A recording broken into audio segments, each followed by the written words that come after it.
सही समय पर शादी का सपना पूरा हो जाना भी सौभाग्य माना जाता है। फिर चाहे वह आप देख रहे हो या फिर कोई माँ या पिता अपने बच्चों के लिए। नमस्कार दोस्तों, स्वागत है आपका हमारे चैनल परम शक्ति विवाह मंत्र में। प्रिय भक्तों, हर माँ बाप का सपना होता है कि उनकी संतान की शादी समय से हो जाए, लेकिन यह सौभाग्य सभी के साथ नहीं होता है। कुछ लोगों विवाह में चाहे अनचाहे अड़चने आती हैं या फिर शादी तय होकर भी टूट जाती है। यदि आपकी या फिर आपके घर के किसी सदस्य की यही पीड़ा है और उम्र बीत जाने के बाद भी अभी तक उसका विवाह नहीं हो पाया है, तो विवाह में आ रही सभी बाधाओं को दूर करने और शीघ्र विवाह के योग बनाने वाले इन सरल और प्रभावी मंत्र को एक बार अवश्य श्रवण करना चाहिए। इन मंत्रों को श्रवण करने पर चमत्कारिक रूप से ही चट मंगनी और चट शादी होती है। यदि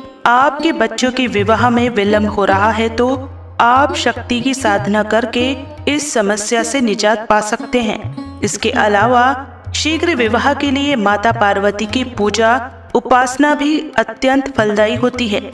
सुयोग्य वर और वधू पाने के लिए हमारे बताए गए मंत्र को आपको अपने मोबाइल फोन पर 108 बार श्रवण करना है। यदि उससे ज्यादा भी करना चाहे तो मोबाइल को दोबारा चला दें। याद रहे, इस मंत्र को रोजाना 108 बार श्रवण करना चाहिए। मंत्रों को पूरा 108 बार श्रवण करने पर ही आपको लाभ होगा। यदि वीडियो पसंद आए तो उसको लाइक करें, शेयर करें और हमारे चैनल परम शक्ति विवाह मंत्र को सब्सक्राइब जरूर करें। तो चलिए शुरू करते हैं। हर हर महादेव। मंत्र इस प्रकार है। ओम श्री वरप्रदाय श्री नंदाधर्माय नमः। ओम श्री वरप्रदाय श्री नंदाधर्माय नमः। ओम श्रीं वरप्रदाय श्री नंदाधर्माय नमः। ओम श्रीं वरप्रदाय श्री नंदाधर्माय नमः। ओम श्रीं वरप्रदाय श्री नंदाधर्माय नमः। ओम श्रीं वरप्रदाय श्री नंदाधर्माय नमः। ओम श्रीं वरप्रदाय श्री नंदाधर्माय नमः। ओम श्रीं वरप्रदाय श्री नंदाधर्माय नमः। ओम श्रीं वरप्रदाय श्री नंदाधर्माय नमः। ओम श्रीं वरप्रदाय श्री नंदाधर्माय नमः। ओम श्रीं वरप्रदाय श्री नंदाधर्माय नमः। ओम श्रीं वरप्रदाय श्री नंदाधर्माय नमः। ओम श्रीं वरप्रदाय श्री नंदाधर्माय नमः। ओम श्रीं वरप्रदाय श्री नंदाधर्माय नमः। ओम श्रीं वरप्रदाय श्री नंदाधर्माय नमः। ओम श्रीं वरप्रदाय श्री नंदाधर्माय नमः। ओम